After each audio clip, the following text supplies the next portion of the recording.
Hey guys, welcome back. Today we're doing the RIP tag. This was created by Jess from JessFace90. Her channel and video will be linked down below. This is a tag that involves all of the indies that we've loved and lost.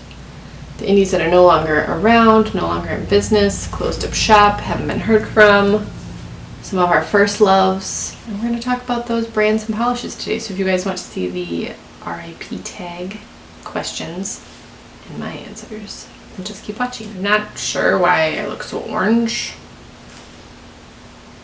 The lighting is orange. I don't know what's happening. I also just filmed half of this video and wasn't recording, so I'm a little salty about it right now.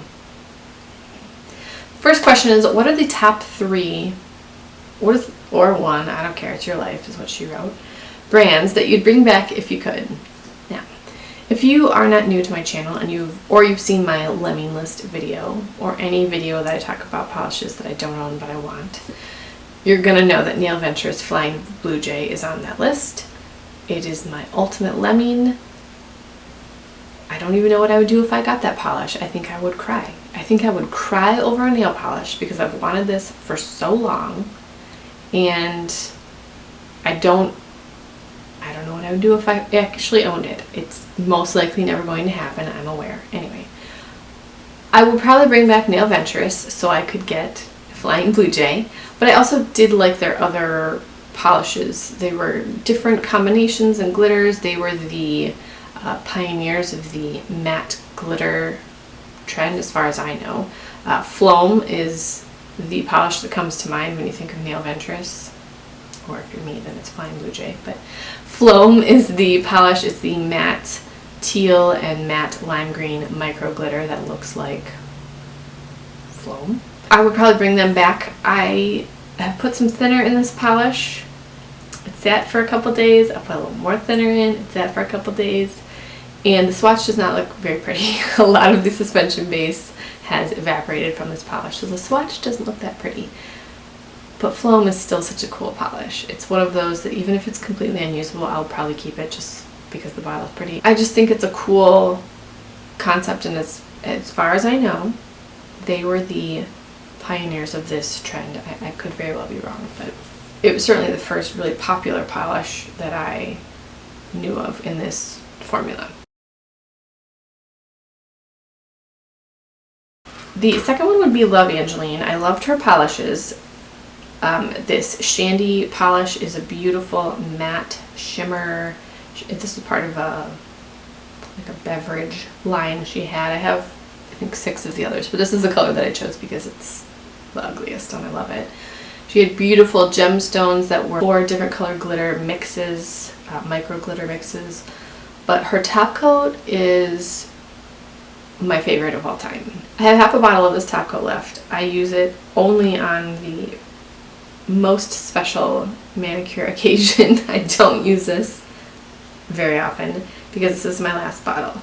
I don't know what she did to this. I don't know what is in here. I don't know how it's formulated, but this top coat does not get gloppy and gloopy and thick halfway through the bottle or at the end of the bottle. It stays perfect through the entire bottle. I've used multiple bottles of this in the past. It's shiny, it dries quick. It's thick enough to smooth out glitters, but it's not so thick that it looks weird on just a plain cream polish. Some top coats look kind of thick when they're not smoothing out a glitter. This is just the perfect top coat in every way. The last brand that I would probably bring back is Lack Attack. She had interesting glitter mixes, small collections. I think that was a big thing for a lot of brands, is small collections. I don't think brands started doing larger collections for a while.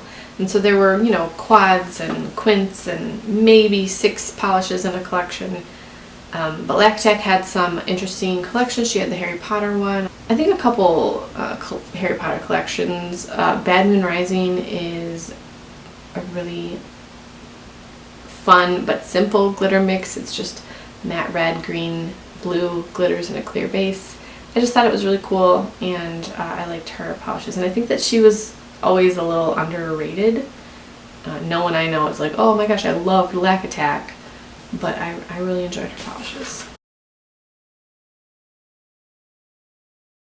Question number 2. What is a brand that you never got the chance to try? And obviously there are brands that I never got to try, but I can't think of one. The only thing I can think that I'm, aware of that I didn't try that much was Lumina Lacquer. I think I only have one from that brand, but I can't think of another brand that I'm like, oh my gosh, really wish I had that. Question number 3. What is a brand that you tried at the last minute? That would be RBL, Rescue BD Lounge.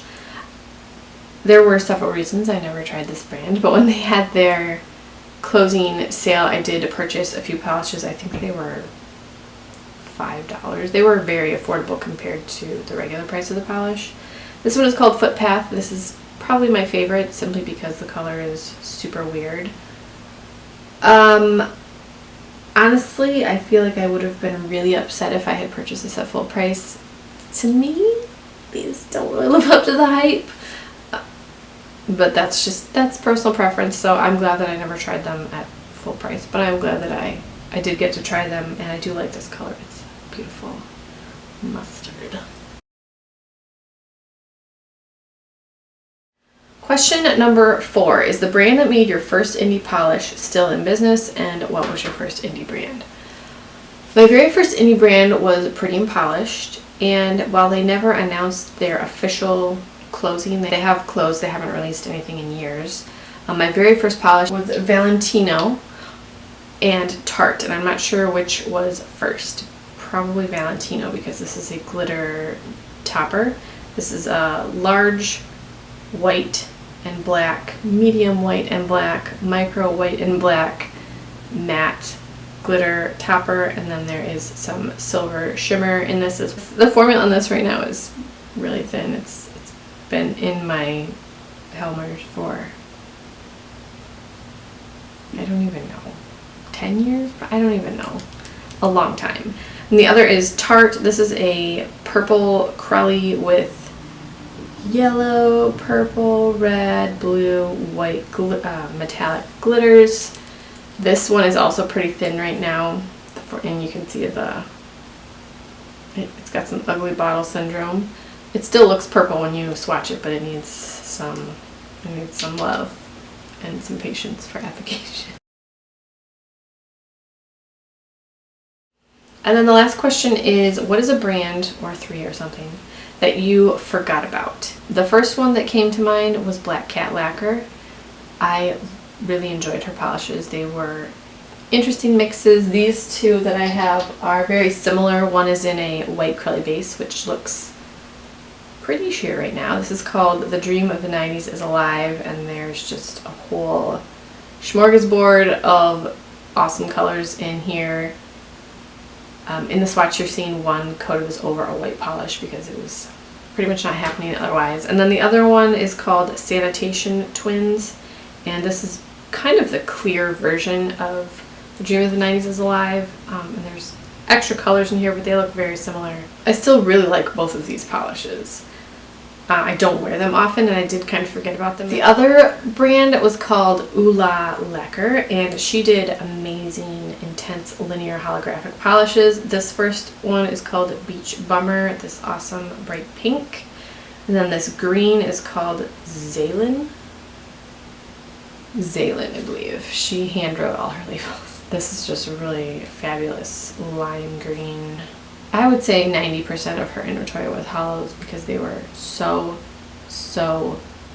linear and holographic, and there was so much hollow in them. And there's shimmer in here as well, but the hollow was the standout point. And they were all nice polishes. They had really nice formulas. She just kind of, I don't know where she went. The last brand is Rainbow Honey, and I don't know what happened to them. They had like a subscription box and like a monthly something, and then all of a sudden it was just nothing. So I don't know when they closed, how they closed, why they closed. So I think I only have 2 left from this brand, but they also had awesome crelly mixes and glitter bombs, lots of sparkle, fun colors, really interesting polishes. This one is called Explosions in the Sky. They had an Explosions in the Sky trio inspired by the group Explosions in the Sky, which is like an instrumental rock group. It sounds kind of lame, but listen to the song Explosions in the Sky and it's just beautiful. Anyway, this is a glitter with bar glitters, red, purple, pink, just basically every color metallic glitter in here with some silver mini bar glitters. Just a really fun topper, and this was another brand that I feel like people didn't really get into as much, but I liked the polishes that I had from them. I think I still have one of their top coats in my top coat drawer. That's how much top coat I have. I have years old top coat and I don't even know how much I have. So that is the RIP tag. I will leave the questions in the description box. You can answer them in the comments, or if you make videos, you're tagged to do this. And that's it. If you don't make videos and you still want to answer, please leave your answers as well. And let's talk about some long lost indies. Thank you guys so much for watching. Please subscribe if you haven't already, and I will talk to you guys in my next video.